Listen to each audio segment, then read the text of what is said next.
അപ്പോൾ നമുക്ക് ടേണിറ്റിനിൽ എങ്ങനെ പ്ലേജറിസം ചെക്കിംഗ് നടത്താമെന്നുള്ളത് നോക്കാം. ഓക്കെ, ന്യൂ യൂസർ ആകുമ്പോഴത്തേക്കും ക്ലിക്ക് ഹിയർ കൊടുക്കുക, ക്രിയേറ്റ് യൂസർ പ്രൊഫൈൽ, സ്റ്റുഡൻറ്റ് കൊടുക്കണം, ക്രിയേറ്റ് ന്യൂ സ്റ്റുഡൻറ്റ് പ്രൊഫൈൽ. അപ്പോൾ നിങ്ങളൊരു ക്ലാസ്സിലും എൻറോൾ ആയിരിക്കണം, എന്നാലേ നിങ്ങൾക്ക് കയറാൻ പറ്റുള്ളൂ എന്ന് അവർ പറയും. അപ്പോൾ ഞാൻ നിങ്ങൾക്ക് ഇത് ഷെയർ ചെയ്തിട്ടുണ്ടാവും നമ്മുടെ സോഫ്റ്റ്വെയർ ടെസ്റ്റിങ്ങിൻ്റെ ക്ലാസ് ഐ ഡി എൻറോൾമെൻറ്റ് കീയും. അപ്പോൾ അത് കോപ്പി പേസ്റ്റ് ചെയ്യുക, ക്ലാസ് ഐ ഡി കോപ്പി ചെയ്തു. ഇനി എൻറോൾമെൻറ്റ് കീ കോപ്പി ചെയ്യുക, ഫസ്റ്റ് നെയിം ലാസ്റ്റ് നെയിം കൊടുക്കുക,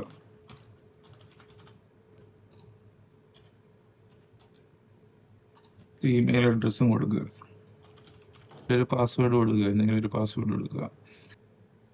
അപ്പം എൻ്റെ സീക്രട്ട് ക്വസ്റ്റ്യൻ അതുപോലത്തെ കാര്യങ്ങളൊക്കെ സേവ് ചെയ്ത് വയ്ക്കുക. എന്നിട്ട് എൻഡ് യൂസർ ലൈക്കുള്ള എഗ്രിമെൻ്റ് ഒക്കെ വായിച്ചിട്ട് അത് ആക്സെപ്റ്റ് ചെയ്യുന്നത് കൊടുക്കുക. അപ്പോൾ എല്ലാം നിങ്ങൾ കൊടുത്തു കഴിഞ്ഞാൽ എത്തുന്ന ഈ പേജിലായിരിക്കും. അപ്പോൾ ഇതിൽ നമ്മുടെ ക്ലാസ്സിൻ്റെ ഡീറ്റെയിൽസ് ഉണ്ടാവും. അപ്പോൾ ആ ക്ലാസ് ക്ലിക്ക് ചെയ്യുക, കാരണം നിങ്ങൾ എൻറോൾമെൻറ്റ് ഐ ഡിയും ഇതൊക്കെ വെച്ചിട്ടാണല്ലോ കയറിയത്. എന്നിട്ട് നിങ്ങളുടെ അസൈൻമെൻറ്റ് കിടക്കുന്നുണ്ടാവും, അത് ഓപ്പൺ കൊടുക്കുക.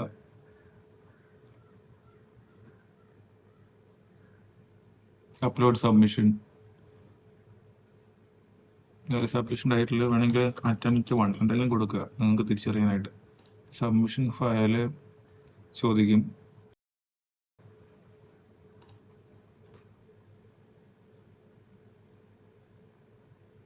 വേർഡ് കൗണ്ട് ഇതൊക്കെ കാണിക്കും. ആ ഫയൽ തന്നെയല്ല നോക്കുക. എന്നിട്ട് സബ്മിറ്റ് ടേണിറ്റിന് കൊടുക്കുക, സബ്മിഷൻ കംപ്ലീറ്റ് എന്ന് കാണിക്കും. അപ്പോൾ ഇവിടെ ഗ്രേഡും സിമിലാരിറ്റിയും വരേണ്ടതാണ്. അപ്പോൾ അത് ഇടയ്ക്കിടയ്ക്ക് ഒന്ന് റിഫ്രഷ് ചെയ്ത് നോക്കുക, ഗ്രേഡും സിമിലാരിറ്റിയും വന്നോ എന്നുള്ളത്. ചെറിയ ഫയൽസ് ഒക്കെ ആണെങ്കിൽ പെട്ടെന്ന് പറഞ്ഞു. അപ്പോൾ സിമിലാരിറ്റി കണ്ടില്ല 98%. അപ്പോൾ ഓൾറെഡി എവിടെയെങ്കിലും എക്സിസ്റ്റ് ചെയ്യുന്നുണ്ടാവായിരിക്കും. എന്നിട്ട് 98 ക്ലിക്ക് ചെയ്യുക. അപ്പോൾ നിങ്ങൾക്ക് നിങ്ങളുടെ സിമിലാരിറ്റി റിപ്പോർട്ടൊക്കെ ഉടനെ കാണാൻ പറ്റും.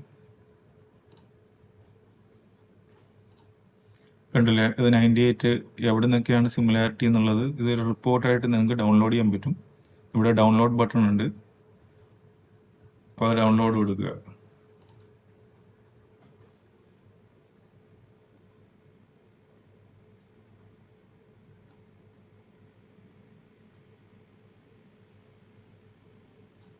ഇപ്പോൾ ഡൗൺലോഡ് ആയിക്കഴിഞ്ഞാൽ അത് തുറന്നു നോക്കുക.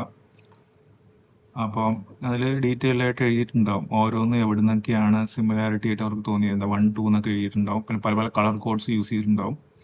നിങ്ങൾ ഏറ്റവും അവസാനം പോയാൽ കണ്ടില്ലേ, ഈ എവിടെ നിന്നൊക്കെയാണ് അവർക്ക് സിമിലാരിറ്റി ആയിട്ട് കിട്ടിയത്, അതായത് ഇതേ സാധനം വേറെ എവിടെയൊക്കെ ഓൾറെഡി ഇന്റർനെറ്റിൽ എക്സിസ്റ്റ് ചെയ്യുന്നുണ്ടെന്ന് കാണിക്കും. ഓക്കെ, അപ്പോൾ ഇതാണ് സിമിലാരിറ്റി ചെക്കിങ്. ഈ അസൈൻമെന്റിൽ വീണ്ടും പോവുക, റീസബ്മിറ്റ് പേപ്പർ ഓപ്ഷൻ ഉണ്ടോ. അപ്പോൾ resubmissions due date, all the marks and comments deleted, free submitted, confirm കൊടുക്കുക. എന്നിട്ട് അറ്റംപ്റ്റ് 2 കൊടുക്കുക, ചൂസ് ഫയൽ. ഞാനിനി ഒരു റിവ്യൂ ആർട്ടിക്കിൾ തന്നെ കൊടുക്കാം. റിവ്യൂ ആർട്ടിക്കിൾ കൊടുത്തു, സബ്മിറ്റ് ടേണിറ്റിൻ. Submission complete. അപ്പോൾ ഇത് റിഫ്രഷ് ചെയ്ത് നോക്കുക.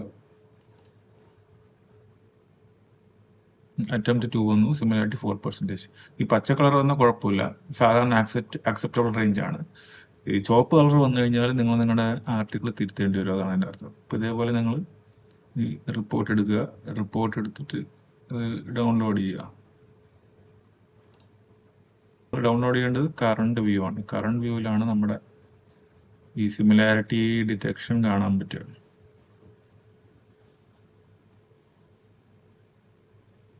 അപ്പോൾ ഈ സിമിലാരിറ്റി റിപ്പോർട്ടിൽ നിങ്ങൾ ഡയറക്റ്റ്ലി നെറ്റിൽ നിന്നോ അല്ലെങ്കിൽ വേറെ എക്സിസ്റ്റിംഗ് റിസോഴ്സിൽ നിന്നോ വല്ലതും കോപ്പി ചെയ്തിട്ടുണ്ടെങ്കിൽ അത് കാണാൻ പറ്റും. അപ്പോൾ അതാണ് ഇതിൻ്റെ ഇമ്പോർട്ടൻസ്. അപ്പോൾ അത് നിങ്ങൾ റീവേർഡ് ചെയ്ത് എഴുതുകയോ അല്ലെങ്കിൽ മാറ്റി എഴുതുകയോ വേണം. അപ്പോൾ ഇതാണ് സിമിലാരിറ്റി റിപ്പോർട്ട്.